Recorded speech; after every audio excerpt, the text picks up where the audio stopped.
Welcome to another ATF Smackdown. We're on the second episode of this with two fresh fighters getting ready to pummel each other down. And we're joined. I'm hosting and judging these fighters. I'm Hay, and we have three wonderful guests. And Adrian. Yeah. Oh. Can you smell Rock is watching? Adrian actually grew out a handlebar mustache just for this very Smackdown. I am wearing a shirt that is 3 times too small.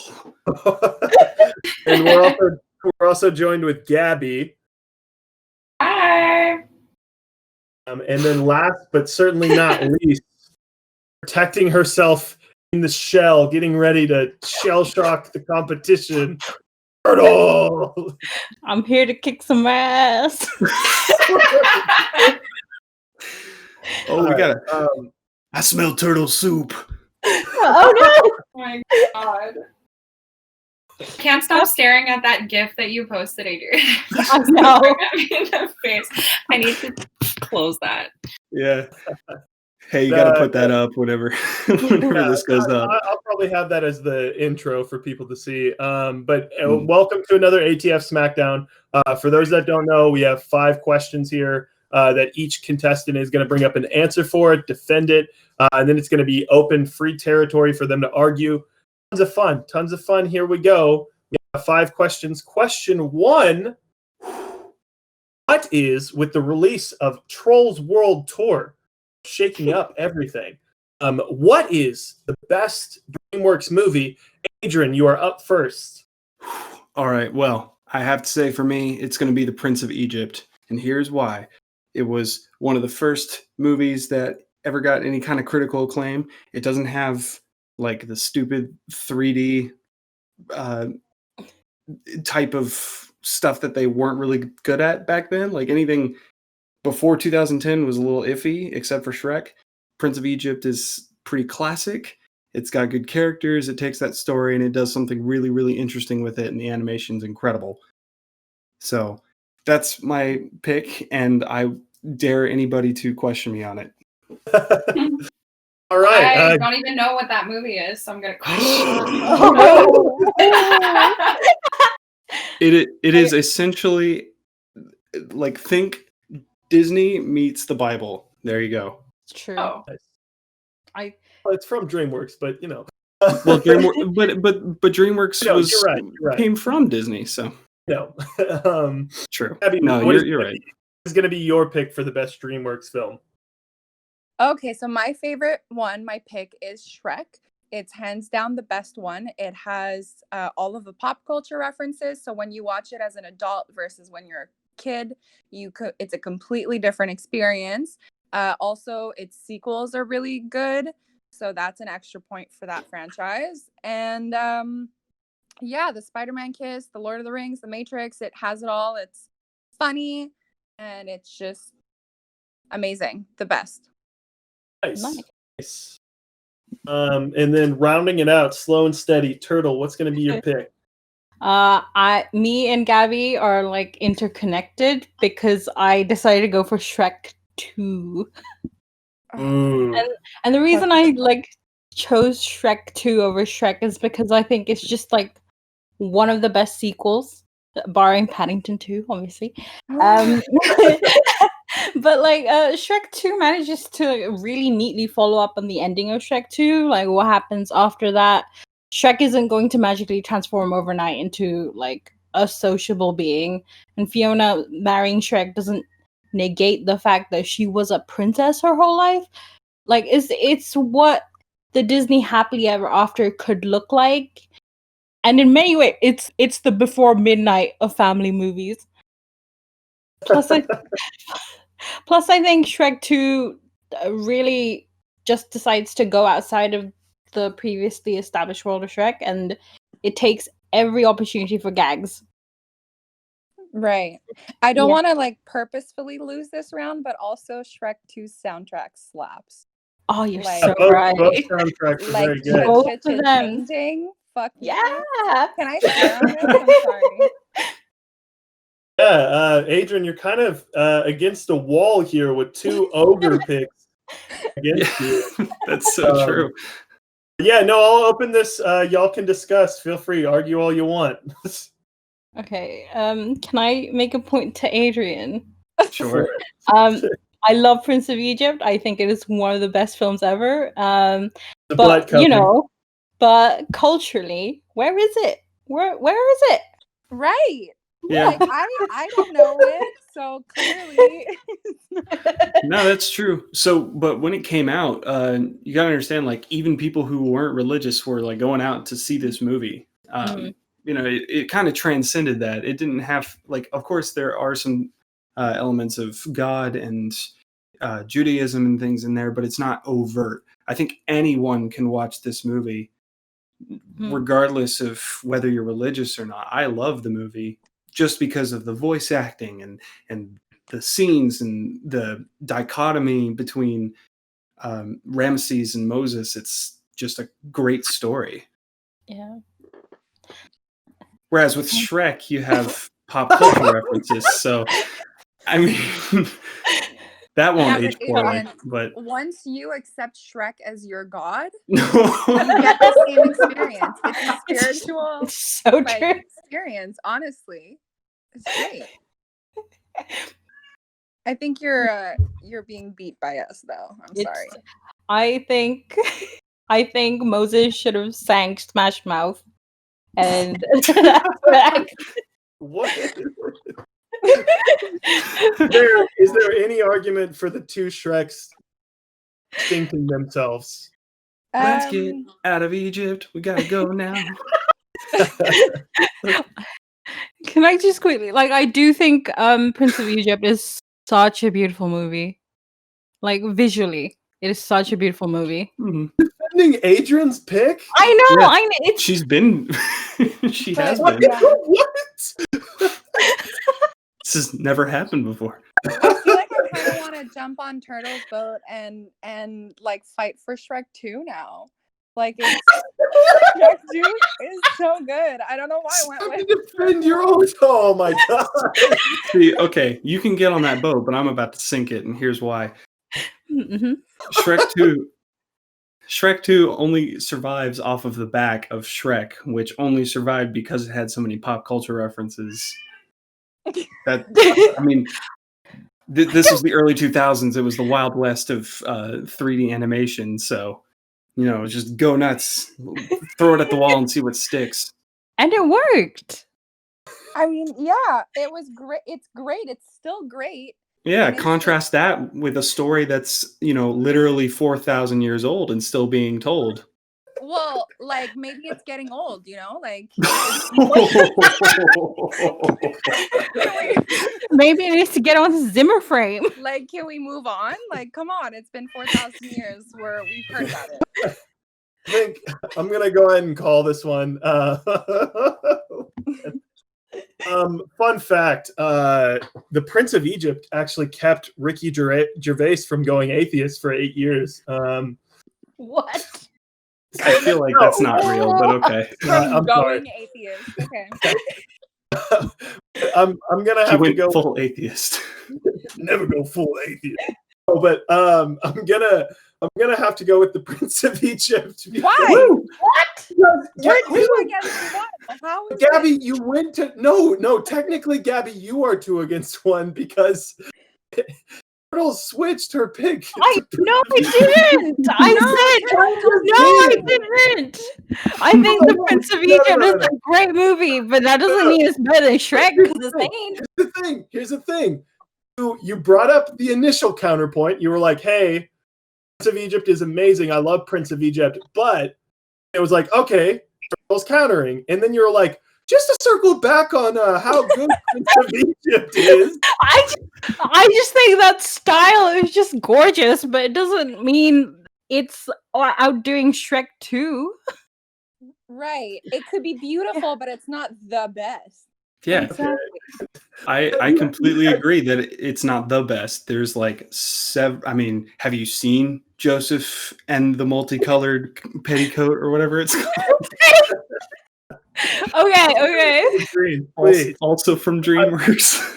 I'm gonna give second place to Gabby just because I feel like there was at least some argument of, hey, here's what Shrek is, and like you went on the whole religious end of if you worship Shrek, which I thought was and Turtle again, like I'm not gonna lie, I will say like my bias going in. 2 is my favorite DreamWorks film, but I feel like you didn't defend it well. Oh my god. Yeah, I You're feel just I like defended Shrek it 2 better is than good you did. because Shrek 2. I brought up several points. I think you just had your ears plugged.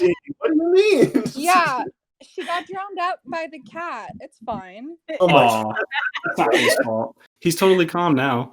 It's Yeah. Adrian's fault. He's It's- trying to get us to lose. Oh, yeah, by no, using that was his part cat. of Adrian's master plan.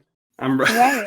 I knew at least one person was going to pick Shrek. I didn't know who, but I was not banking on both of y'all picking a Shrek movie.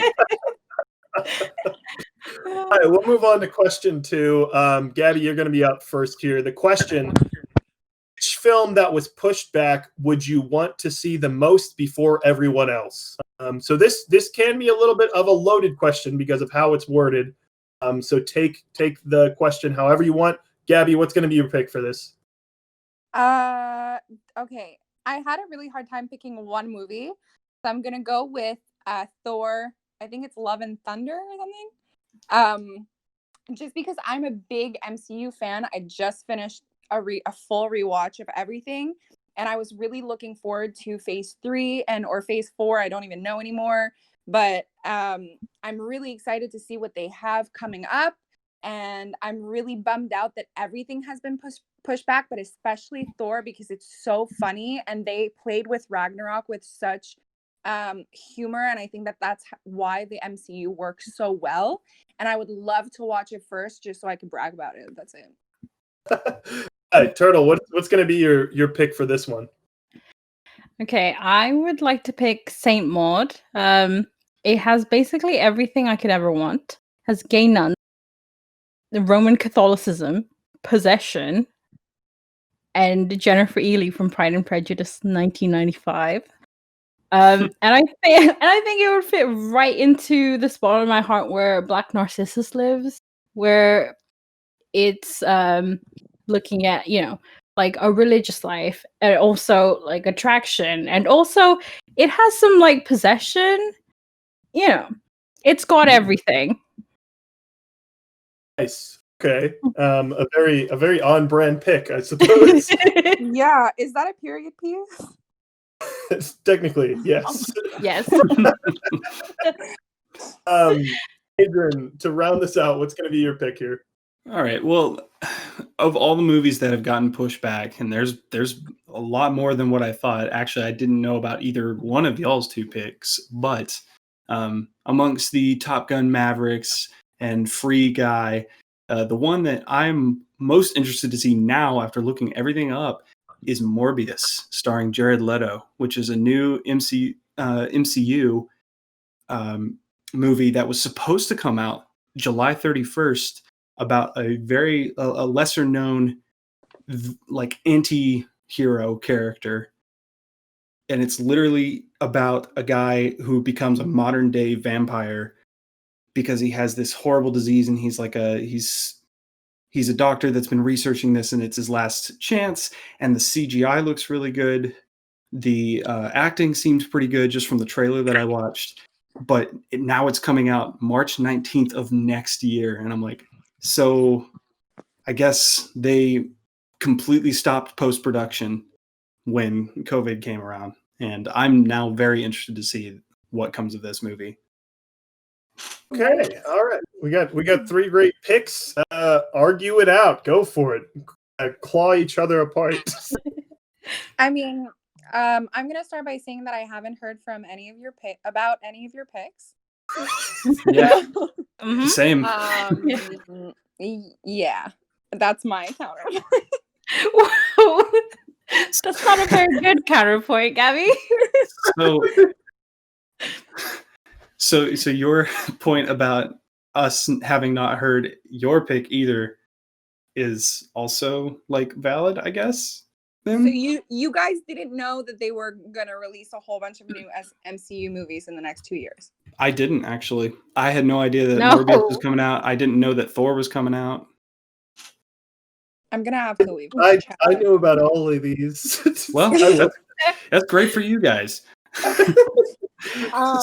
Some of us have been working during this quarantine. Okay. Whoa. I'm Okay. trying to make it personal, huh? I know. I'm taking some cheap shots. I'm sorry.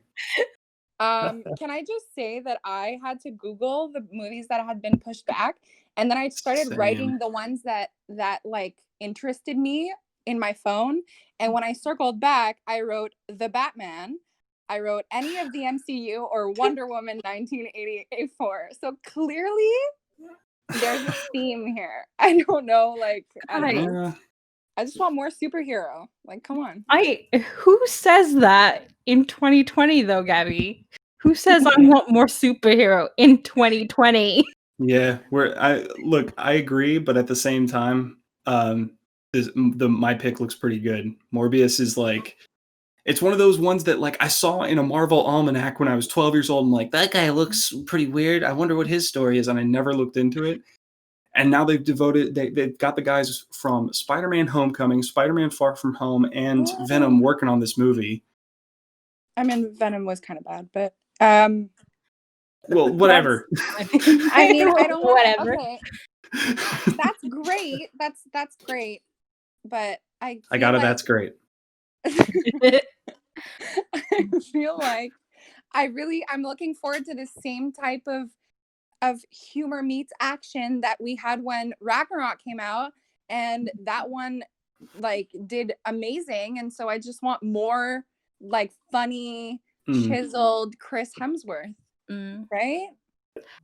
I'm gonna let Turtle say one, I guess, just before, because I think I have a conclusion on this, but I see, like, my core point is I don't think we need more superheroes.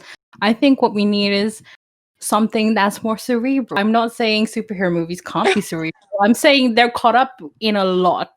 They can't get to the point because they have to deal with all the superhero stuff. And there are like a few superhero movies that do it really well. But really, like, what I want is something deeply personal. Like, more horror would be great. And gay nuns, thank you. do y'all have any, just because I know Gabby and Adrian, you two were mostly talking about each other's picks. Do y'all have anything to comment on Saint Maud?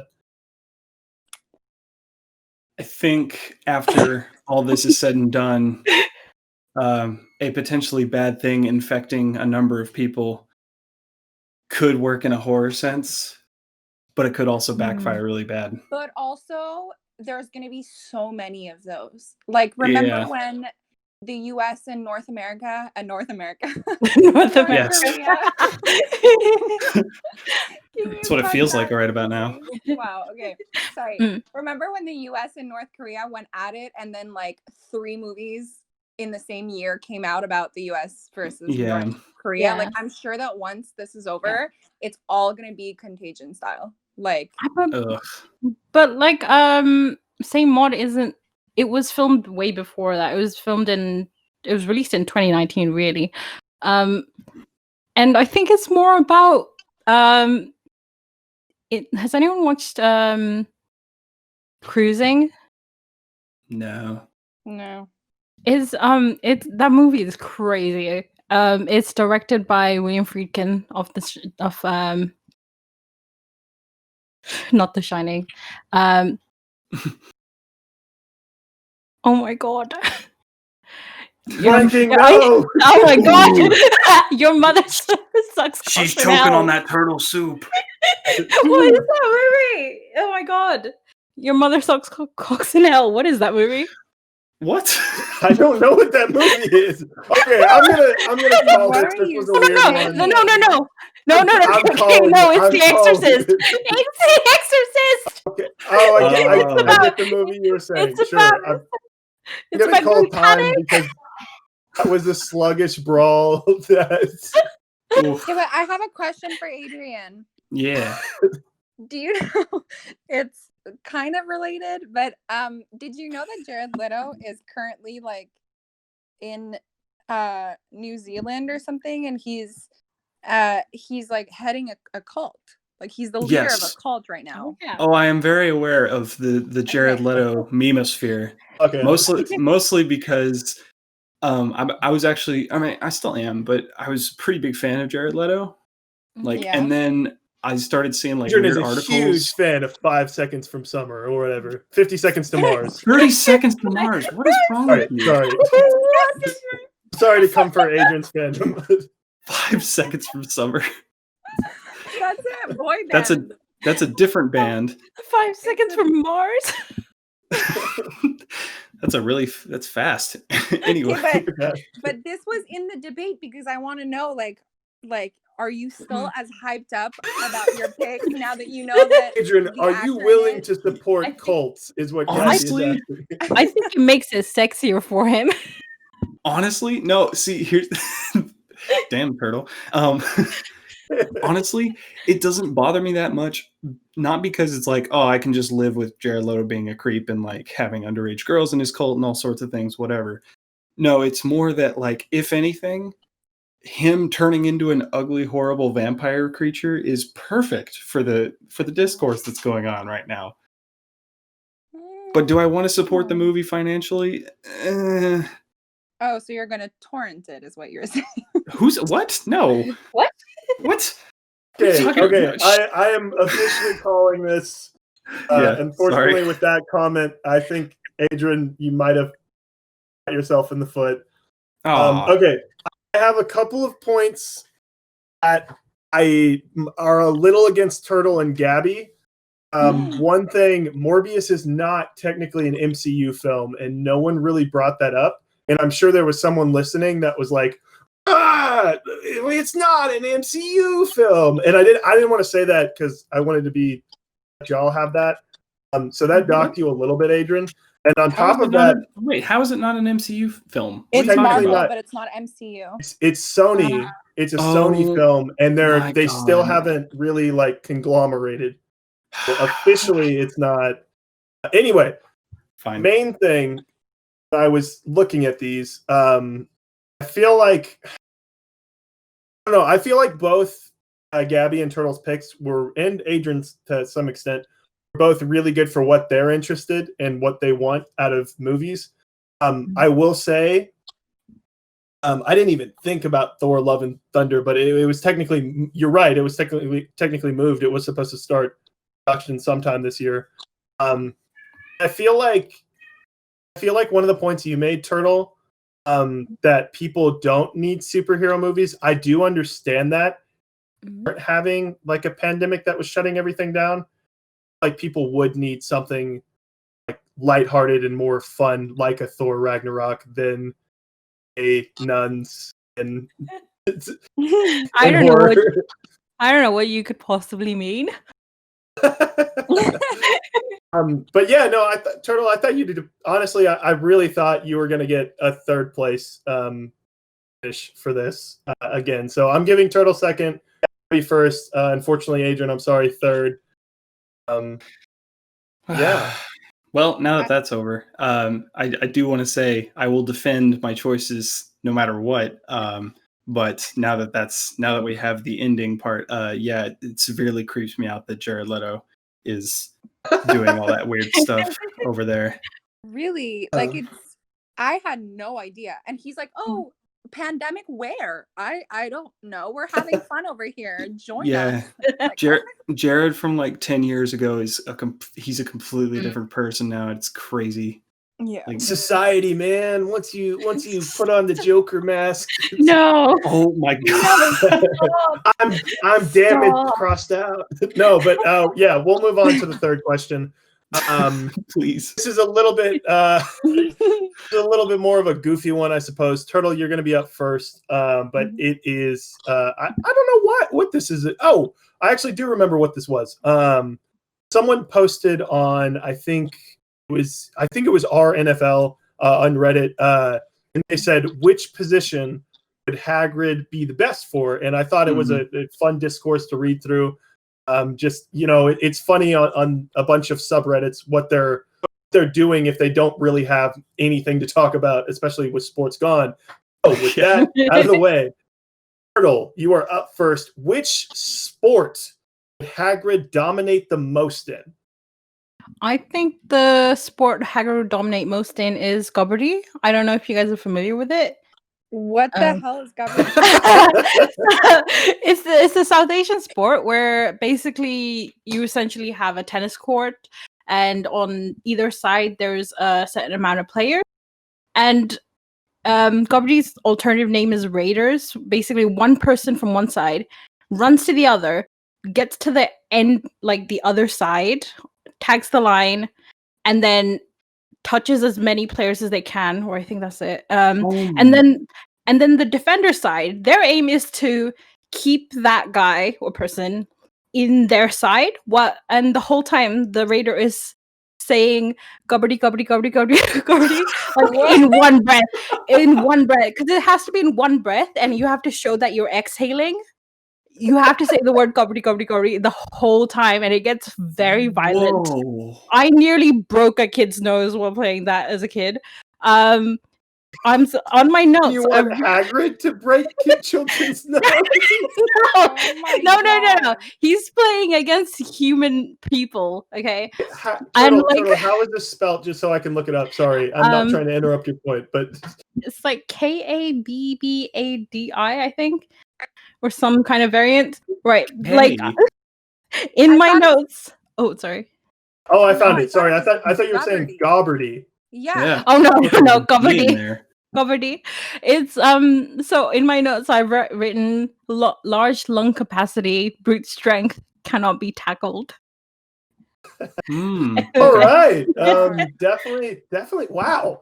I'll throw up a picture for everybody to see Gabberdy while Turtle was talking, so you won't have as much confusion. I was trying to look up because you said, it's also called Raiders. The problem is I tried to look up Raiders sport, and it was like, do you mean the football team? And I was like, no, it's not. Oh, you mean the Oakland Raiders? They're not playing right now. Yeah. Adrian, you get to follow that up next.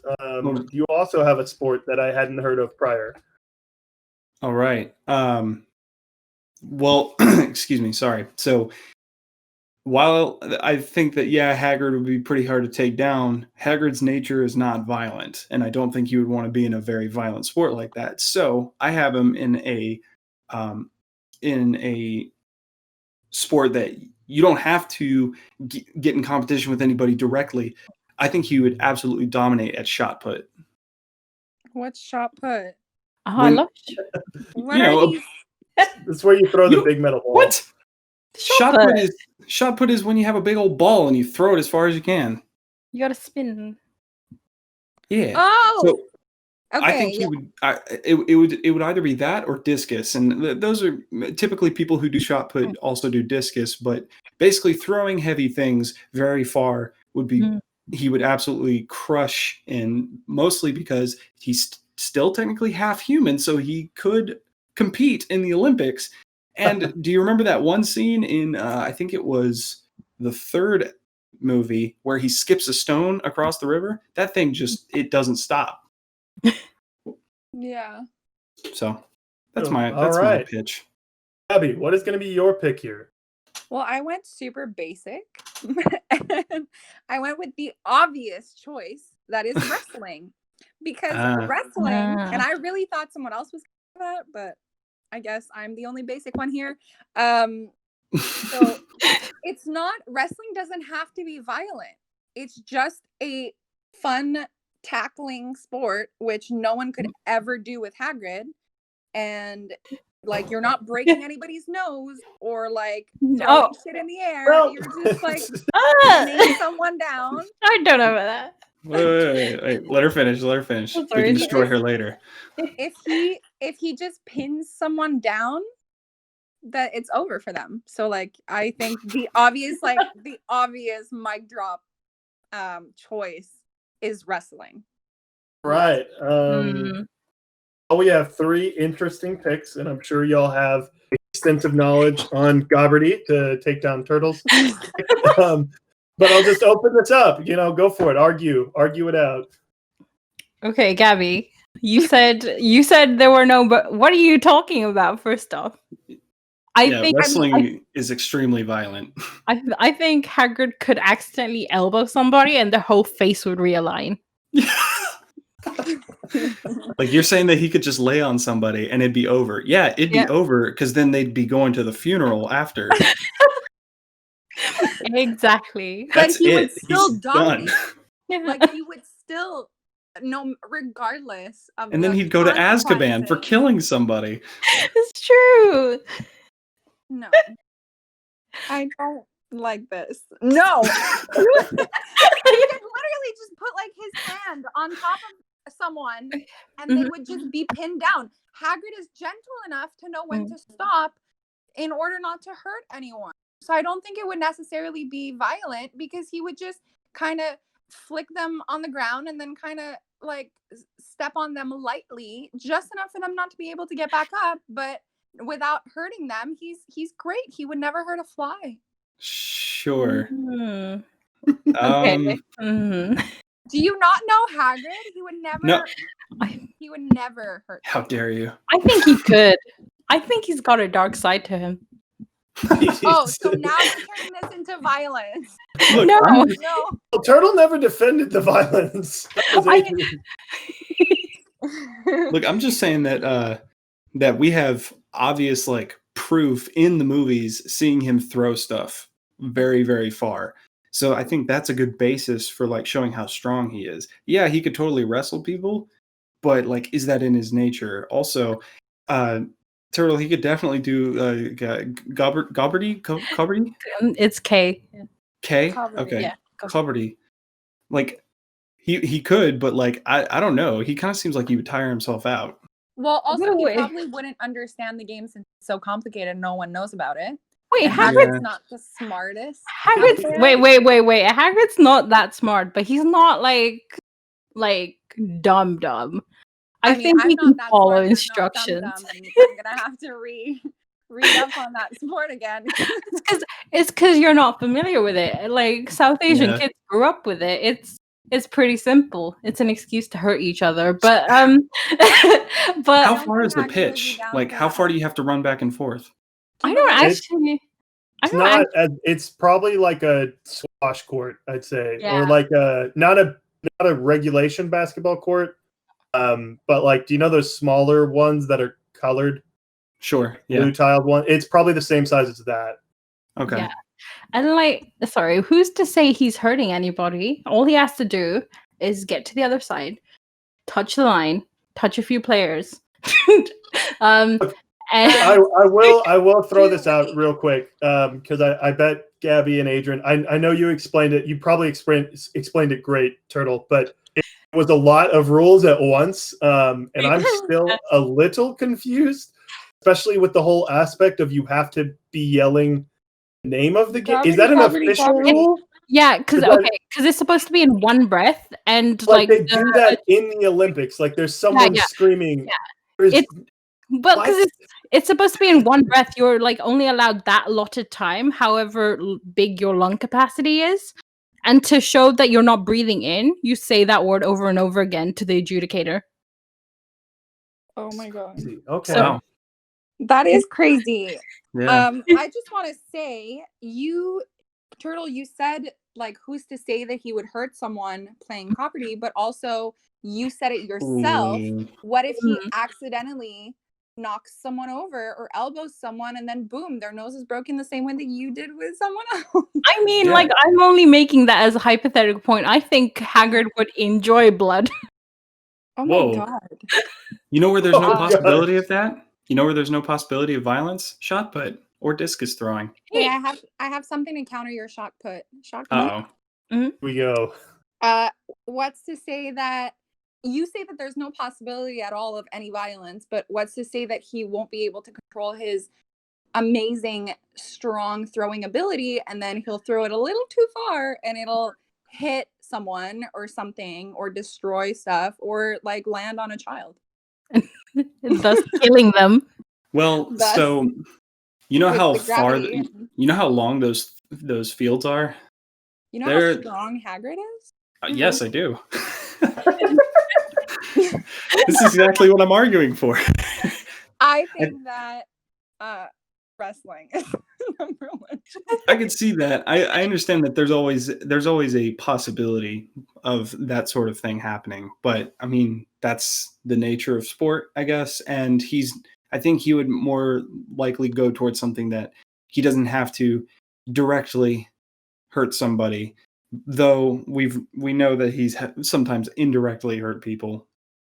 It's just a matter of what he's okay with, I think, in the end. Yeah, I think the consent, we need Hagrid's consent, and it should ultimately be his decision what he's most comfortable with. I think it would be wrestling, but that's Right. I think I have enough to Wait, here. can I make one final point? Just one. Go for it. I think Hagrid would pick Cody because it is a team sport. And I think Hagrid has lots of friends he would like to play with. And I think they would have a great time. And I think he'd be carrying the team, but they would have some laughs. He'd literally carry the team. Yeah. So I actually, this is not important to the point, but I have a final decision on this. So I do think it is difficult because I think Hagrid could theoretically dominate in all of these. I think one of the important points is Hagrid is regarded as a friendly and soft-hearted individual. And even I know tons of people, like J.K. Rowling herself has said, like, oh, he's more of like a guardian type person, not really like a beast. Because of that, I feel like there were a lot of great points made to the shot put option, just because Adrian is right. If you've ever, and I get Roll and Gabby maybe haven't done shot put, there is lots of room for shot put. You're not going to hit anybody. Literally just has to throw a ball. But I'm not going to lie. I think it's close between Turtle and Gabby. I think ultimately where I side with here is Gobberty is a game of tag almost. Whereas wrestling, I'm going to disagree with you, Gabby, a little bit. I've definitely seen in wrestling people dislocate things and break faces. Oh yeah. People get their arms broken all the time. I honestly think for that, like, I would semi-argue putting yourself in a hole of picking wrestling. I think you argued it well, Gabby. Like, all of these were pretty solid. Thank you. I'll take it. So we're at Adrian with 2, Gabby at 1, and Turtle with 0. Turtle, I'm very sorry. You have 2 second places though. So if that counts for anything. Hey, I'll take it. Here's the one next. Adrian, you're up first. We're back to the original order. Or sorry, not what. Who is the best Lord of the Rings character? So this was definitely a tough one for me because there's a lot of good choices that you can go with, but and some of them are a little more obvious than others. But I think ultimately what I focused on was actually the character of Aragorn, and part of the reason is when you read the books versus when you watch the movies, Aragorn is a very one-note character. He's going to achieve his destiny. He is going to someday be king. He's the outcasted king. And all he wants to do is help the hobbits get rid of the ring. But in the movies, the depth of his character and the struggle, both inside and out of Aragorn as a person, as a warrior, as a king, as a friend, as a foe to people who he once trusted, it's very interesting to see that they really fleshed him out. And it could have been really one note and stupid in the movie, and they made him feel much more real than I think any other character in the movies. All right, Gabby, you are up next. What is your pick? This was also really hard, and I'm still not fully convinced. I'm toying between 2, but I think I'm gonna have to go with Sam, because Sam is the ultimate best friend, and travel companion. He has nothing really to gain from any of this adventure, any of this journey, and he didn't even have to be part of it. He was just part of it because he so happened to want to help Frodo, and he was at quote unquote the bad time at the wrong time at the what's the saying? Anyways, he was Like the wrong there. time? He was in the bushes, and he didn't really sign up for this, and he made it all the way to the end, and he sacrificed a lot, and he never gave up, even though his best friend was under the influence of a very powerful dark energy and told him to get the fuck out, essentially. He never backed down, and he was always there to protect his friend all the way to the end. And I think that that's what makes him the best character. He's not the best fighter, but he still will fight. He's not the best at a lot of other things, but he will do it anyways if it means, I mean, he almost fucking drowned trying to stay with Frodo, you know? Yeah, it was So an I odd think that choice by Peter Jackson. He's the better one. All right. Then Turtle, finish us out. What is your pick for best character in Lord of the Rings? So I'm going with Gollum, aka Smeagol.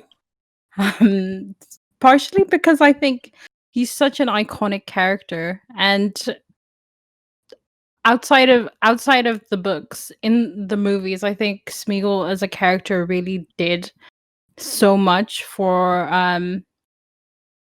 movie technology, and at the same time, he's such an interesting character. In terms of when you look at things like corruption, like the idea of possession. I'm bringing back to possession.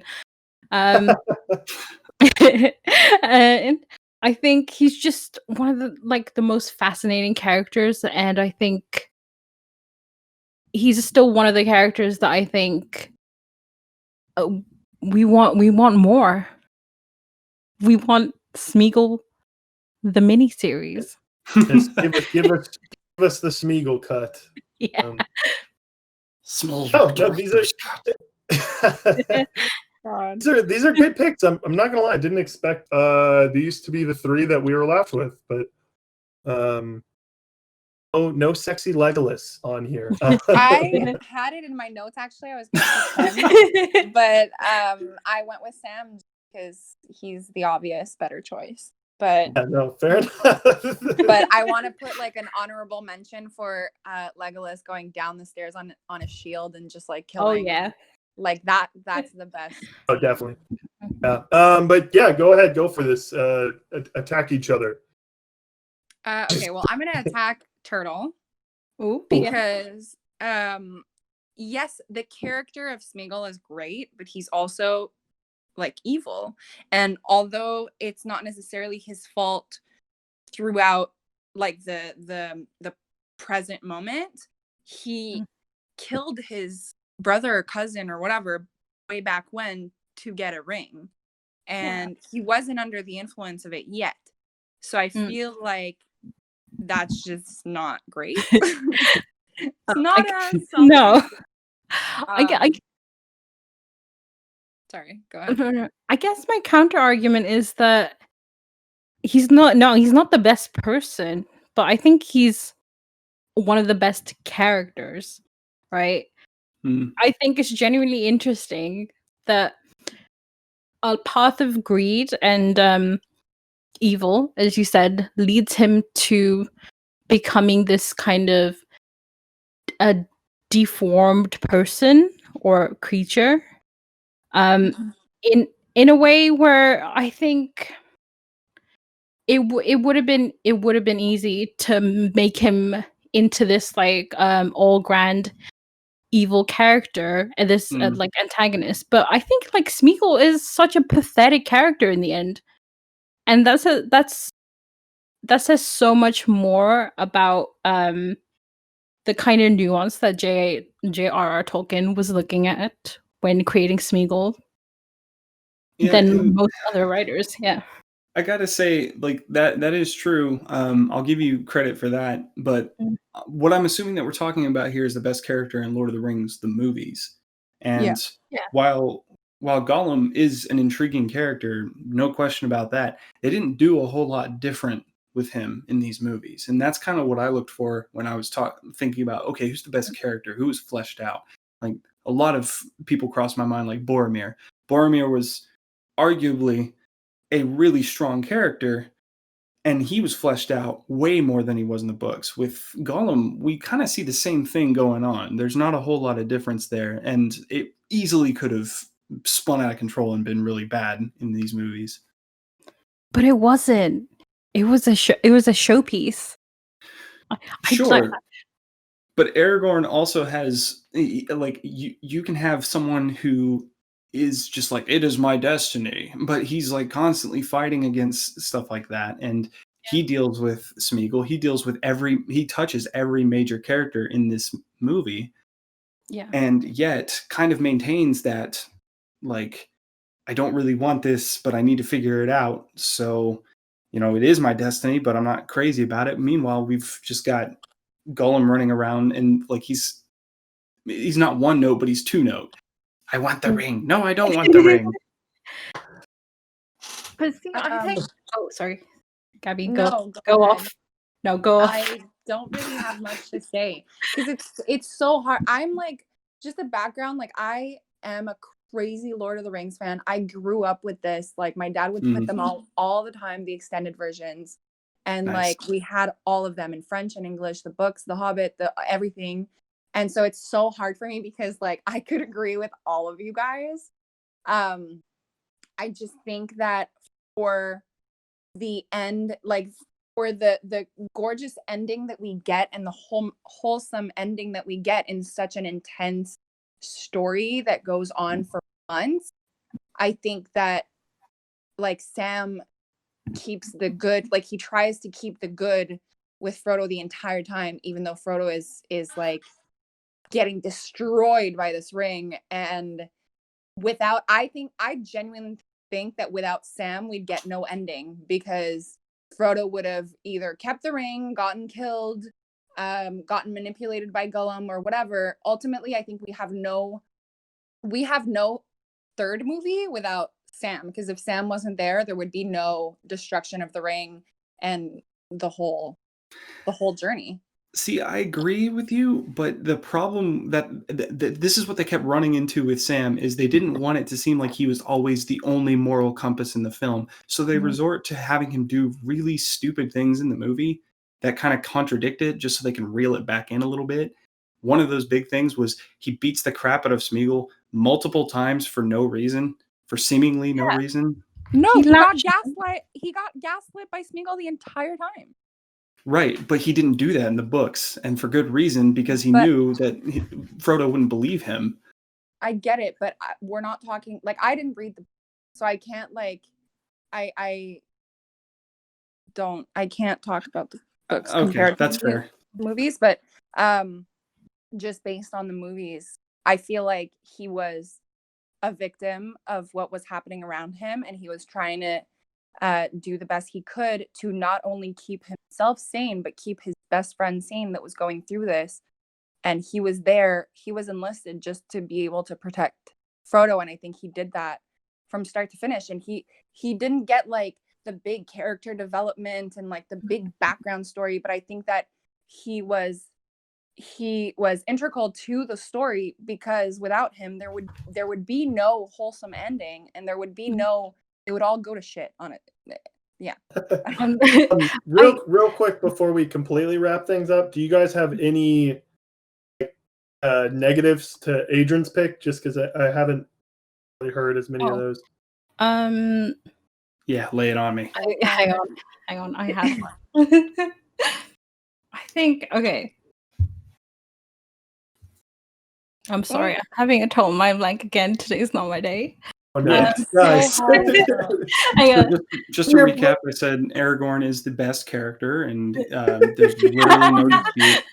Sorry, what was so you said he had more. I said he's a lot more in depth, and I think he's the character that you can identify with the most on a human level, rather than, other than like Sam and people like that. Everybody can identify with that, but just the feeling of like sometimes you have the whole world is telling you to go one way, and maybe you are going your own way for your own reasons, but the struggle of like knowing what you have to do and how hard it's going to be and still going through with it anyway, that kind of thing.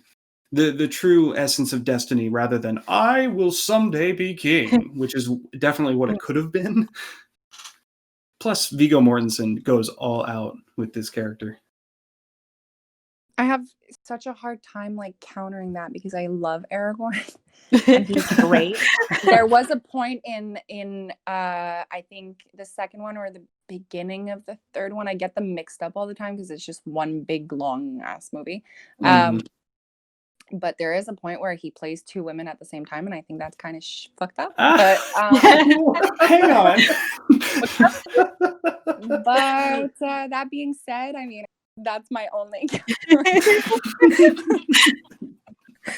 Sam doesn't do that, okay? So yeah. Well, do you have any Fair. counterpoints real quick? I think without Smeagol, the story on some base level can't function in the way like Gabby said, where we wouldn't get the ending without Sam. But I also don't think he got much of a. He really did not have much of an arc, in my opinion. And Gollum, well, I don't think he had an arc either. I think, aside from going down, I think Gollum just makes the story function better because you see exactly what the ring can do and what greed can do. And we yes, get that like from, okay. We get that from a lot of other characters, though. We can see the greed of the ring in a lot of. I think that Gollum, although he's great and I love him and I love Annie Serkis and I love the character and what it brings to the story, I don't think he needs to be there for the story to continue. There's other there's other sticks in their wheels. I can't speak English. I'm gonna call it, and just on one basis, I'm gonna go ahead and throw out the argument that it's not without importance, but I just feel like each of these characters in some way affected the story.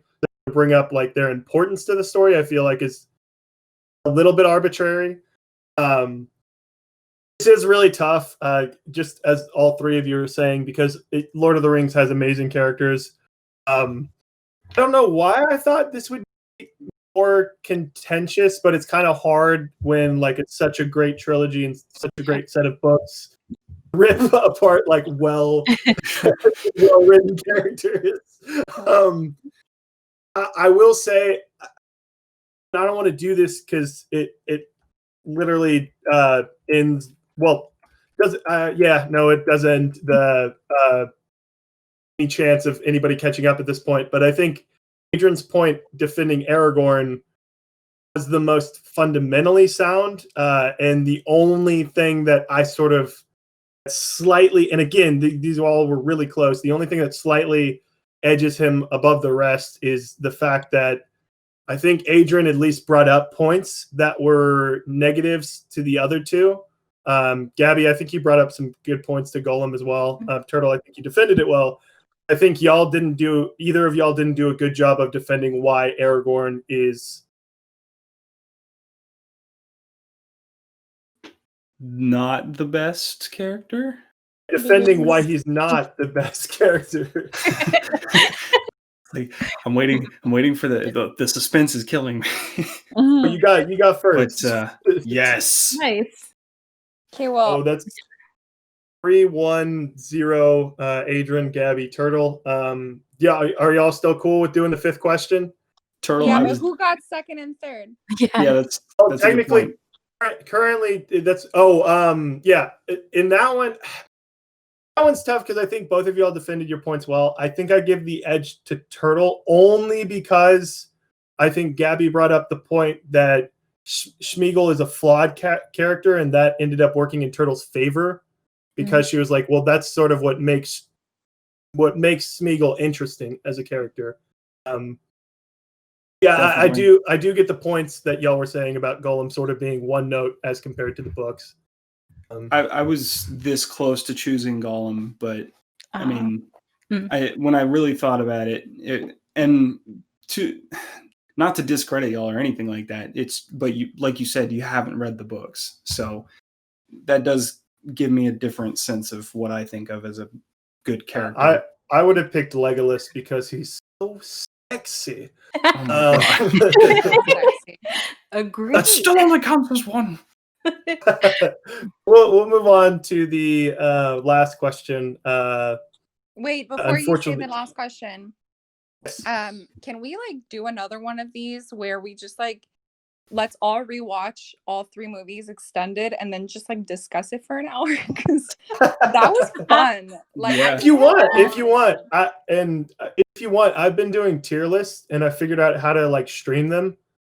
A Lord of the Rings character tier list. Ooh, okay. Because what I'm sort of doing with those, and I'll cut this bit from the actual recording. What I do with those is what will make them interesting in the future. Is whoever's recording with you, the entire group has to decide on something. So if say like I don't like Frodo, and y'all 3 are very high, y'all want to put like Frodo in S tier, I can be like, well, I disagree with that. Okay, if you think Frodo is S tier, we need to have a chat. It was a hypothetical. Yeah, but no, we'll try to get this gang together for I like that. for the Lord of the Rings. All right, so moving on to the last question. Adrian with 3, Gabby with 1, Turtle with 0. What is the best movie in the past 5 years to get nominated for Best Picture? Not win, just get nominated. Gabby, you're up first. What's your pick here? It's not The Revenant. I wrote that down in my notes. Not The Revenant. Like underlined. My pick is Room. And Room really fucked me up. And that's why I think it's the best. And it's another case of like I read the book first and then I watched the movie and it just like it's incredible. So I live my emotions very intensely as a person. And if I'm watching a movie and I have to pause it, that is a great sign for me. If the movie is a drama and if that's what it wants to convey. And I had to pause several times through Room because it was so like gut wrenching. It's such a like it's a beautiful story, not in the sense that it's a wholesome story or it's a like whatever, but it's beautiful because it's the power of a mother and her son, and the whole narration of the movie is great with like it being seen through the kid's eyes at the beginning. I don't know, I lose my words and I'm not that well spoken, but it's just I think it's an amazing movie that didn't make that many waves, and I feel like not enough people have seen it or have talked about it as much as I would like them to. And I just think that from it makes you go through a whole roller coaster of emotion, start to the finish, and have great moments where you're laughing and moments where you kind of have panic attacks. And it's just like it makes you feel exactly what the characters are feeling. And I think that that's just great. And the acting was outstanding, and the writing was outstanding, and the story itself is just incredible. So that's my awesome. Great pick. Turtle, you're up next. What's going to be yours? My pick is going to be Black Klansman. I remember when that was nominated. I loved that film so much, but I thought Roma should have won that year. And the more I think about it in the last couple of years, the more I just think it should have been Black Klansman, because I don't think any film of that year or the past 5 years have hit quite the same. It was only after that movie that I watched Do the Right Thing, and I realized that Spike Lee is one of the best. I don't know how to put this. One of the best directors who are just such good agitators. I think he's completely brilliant. I think it's again timely, but unfortunately I think in the same way Do the Right Thing is still relevant today. I think Black Klansman has that longevity, and he does what he does with such impact, but enough nuance for the audience. And it's just a funny movie at the same time. Like, I cried, I laughed to tears, and I also like was shaking. It was such an experience. Awesome. Another good pick. Adrian, round this out. What's going to be your pick here? So I was kind of split, but I did flip a coin. So what I'm going to be going with is The Martian in 2015. And part of the reason that I eventually ended up on that is, maybe I'll just include my other pick that I was debating, and that'll kind of tell you why. Vice is a great movie. It's challenging, and it pushes a character study of a real person to its limit. However, The Martian, kind of like some other, kind of like Gabby said with Room, it really makes you feel that dread, that sense of urgency and hopelessness of being out in space on a different planet and having to survive with no guarantee of getting back home, no guarantee of survival. And you just follow this guy, and it really speaks to, and I know it's a science fiction novel originally, and I know it's a science fiction movie. Would this happen? I don't know, but I think it speaks a lot to the human spirit of survival and not giving up and not just laying down and dying, actually trying and getting back up and starting again. And I'll end it up with saying that Room and Black Klansman were actually my other two picks right after that. So this one's going to be hard to argue. Yeah, I don't even want to argue this. Yeah, Like, it's just, everybody said such great things about their movie. I haven't watched Black Klansman yet. It's definitely on my list of, like, my short list of things to watch. But I don't remember. So I've seen The Martian, but it was so long ago, and I have such a bad memory that I don't remember it that much. But I also don't. I feel like that plays to its disadvantage, because there are some movies from 2015 and before that that I do remember as, like, incredible movies. And I feel like The Martian was never one of those for me. And I feel like the whole being stuck on a planet, the moon, the space, or whatever, and not knowing if you're going to be able to get back home is kind of overdone. It was Mars, but I mean, yeah, it's fine.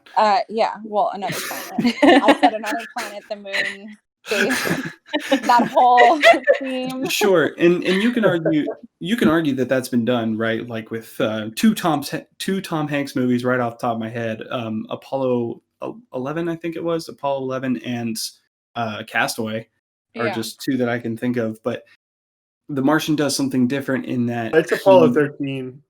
Apollo 13. Sorry, just making sure people. There was a bunch of them. But multiple Tom Hanks somewhere. But yeah, you with The Martian, you have somebody who's really, I think Matt Damon does a great job of playing a character that is cocky, but he balances it pretty well. Because I don't know if you guys have read the book, but the character has to have a really strong-headed, cocky asshole personality. Otherwise, he wouldn't have survived. And that could have played to the movie's detriment ultimately, and I don't think it did. And the CGI is amazing, the cinematography is amazing, like, and just some of the viewpoints and the use of sound and the use of and the camera work that they did with. I mean, it's essentially one guy playing to nobody, and the amount of emotion that they get when he's like just in his spacesuit, or he's trapped somewhere is, I don't know, it gripped me, but that's subjective, of course. I have a quick, I mean, this isn't a decider, but just to make things a little interesting, and sorry if this is a little bit different from the question I asked, but as, none of these did win Best Picture, so because of that, what would it have meant, or why would your pick be the most significant to win? Or what would it mean to you, I guess, if it won Best Picture instead? So in the case of both Adrian and Gabby. Spotlight won that year, and then in the case of Turtle, infamously Green Book. I definitely think Black Klansman should have won over Green Book, but Yeah. I I mean, think your cat agrees too. yeah. he does. Get out of here. We don't need your opinion. I love you. Green Book. Meow. Oh no. I don't know how to answer that question. I think that like I think didn't Brie Larson win Best Actress? Did yes. Yeah. So already that I was super proud because I thought that like she did such a good job, and we've been bringing up books a lot, so I'm just going to bring up the book real quick. But when I read the book, I knew that they were bound to make a movie out of it, and I really was hoping that it would be as like powerful as the book was, and I think that all actors all around were really able to convey that, and we got to meet Jacob Tremblay, which is great because he's cute and fun. And cute in like a cute kid way, not in like a I Aragorn don't- is fucking Yeah, you didn't need to Don't explain worry, that. we didn't. making sure.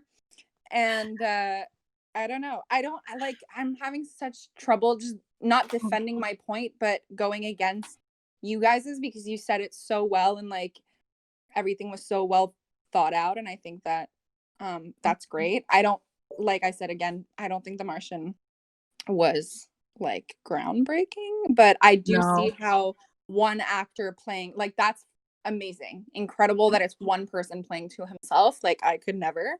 But yeah, I don't know. I think the like Room is just so like Sure. powerful. And in some ways, this isn't like giving points to anybody, but in some ways, like Room is a lot of just two people acting on their own. Yeah. I'm not saying like they're immediately similar, but yeah, both those two picks require so much from the performances. But Turtle, did you have anything else? Are you saying Black Klansman did not require acting? Okay. No, I'm kidding. Sorry. No, I completely understand that. But I think like 0 points. I suppose like The Martian kind of lives and dies. Like The Martian and Room lives and dies by its performance. And while I think that is somewhat the case for Black Klansman, I think it's really the script for Black Klansman that's just like a fantastic all-arounder. It's funny, but it's true to real life, and it's tragic, and it's just fun in some parts. But it allows for these great performances as well. I just wanted to tag on to Gabby about Room, which I have watched. I'm sorry, I haven't watched The Martian. No worries. I think Room's a great movie, and I really think Brie Larson deserves as much praise as she got for it. But I think The Room, because it's divided into two parts. You know when like they get out of the room.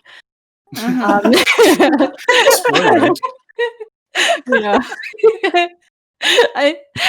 I think the movie could have just ended there, and I would have been just so happy.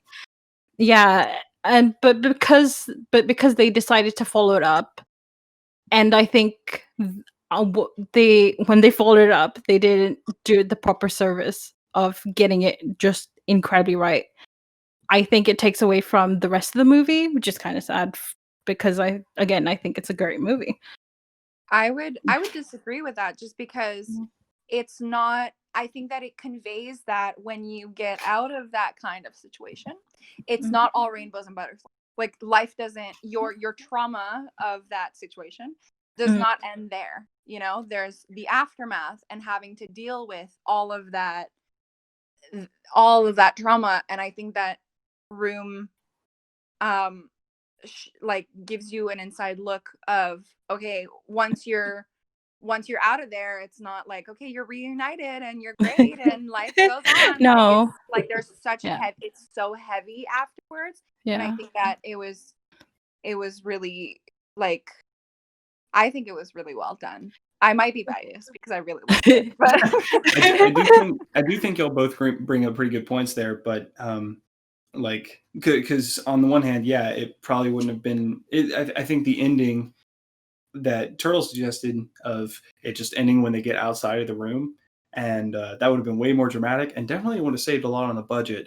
But to be honest, I do feel like as you were explaining it, Gabby, I think you can't really have one without the other in the in this scenario, like where film wise, you know, there's too many unanswered questions, there's too much openness, and maybe that's the problem that I had with the Room or with Room when I watched The Room is an entirely different No. movie.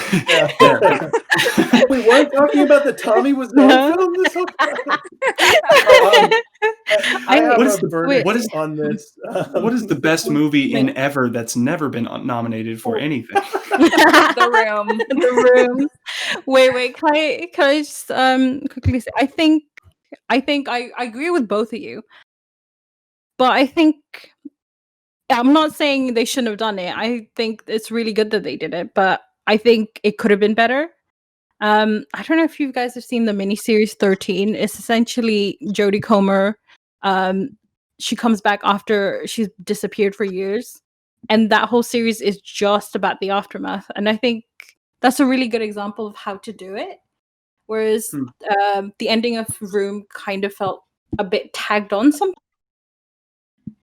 Well, because I don't think it was originally part of the story. I didn't read the book, but It was. it was? If I Okay. remember correctly. Nice it was. try, Adrian. You're digging yourself more of a hole. I literally don't know. No, but I have a really bad Gabby memory, has but read it. I'm pretty sure that yes, it was very much intended to be part of the story. Okay. All right, I have a ruling now. I think I'm gonna go with Gabby first. So seg for Turtle, I'm very sorry. I think all of these were defended well. I guess the rationale is, I think for Room, the significance of that being a Best Picture nominee and sort of like what that meant to Gabby, because honestly, like I have these in reverse order of how much I enjoy them.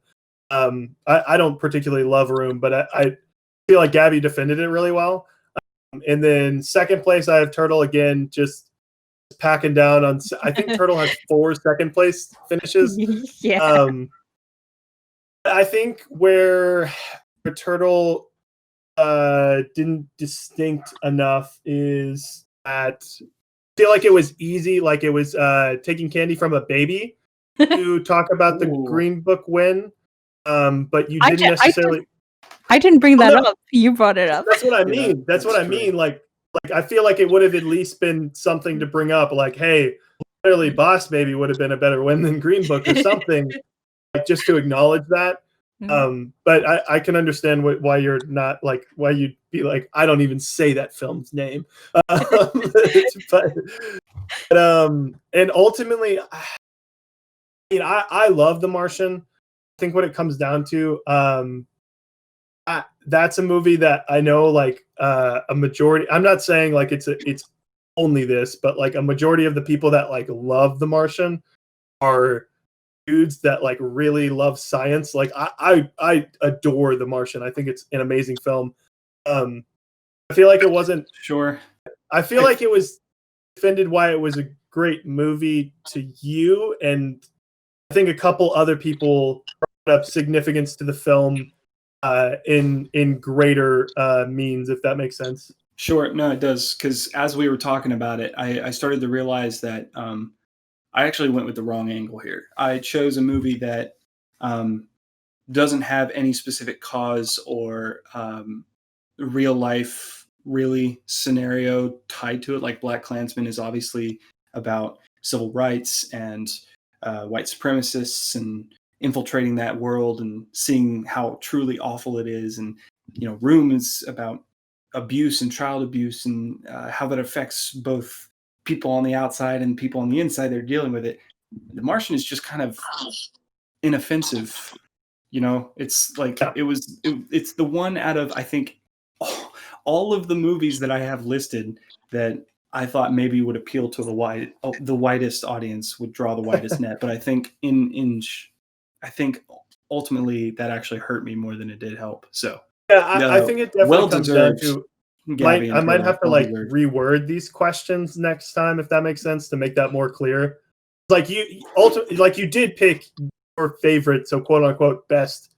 You know what I mean? So Sure. I'll fix that going forward. But to finish things out, Adrian has won. First time appearance, first time victory. Gabby finishing with 2 points. Very, very good showing. And then unfortunately, the pesky and furious turtle coming back eventually. 0 points.